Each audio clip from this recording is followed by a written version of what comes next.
Some people say that the zero line has neither current nor voltage. In fact, this statement is wrong. Let's take a look at the scene. This is a TN-bar-S system with 3 phases and 5 limits on live wire and ground wire. Let's see if this zero line has a current, about 18 amperes. So there is a current. Then why is there no voltage? We know that the zero line and the ground line are drawn from the center point of the transformer 24. They are equipotential, and no current will be formed between them. It is because there's a live wire passing through the load and then through the neutral wire to form a loop, thus forming this current again. In addition, when the Samsung load is unbalanced, the same will cause current to exist in the neutral line.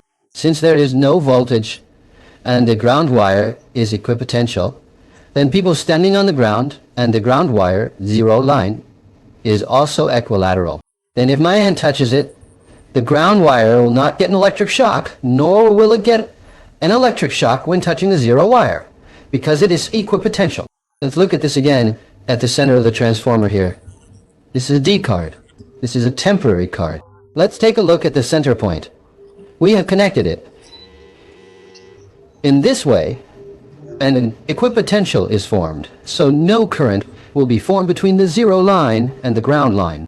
Although the potential is zero, unintentional contact with this ground wire or zero wire during work will not cause electric shock. But everyone should pay attention. Never touch the zero line and the ground line arbitrarily. If the team's work experience is too large or broken, it is also dangerous. If you think this video is helpful to you, please collect and pay attention to IT.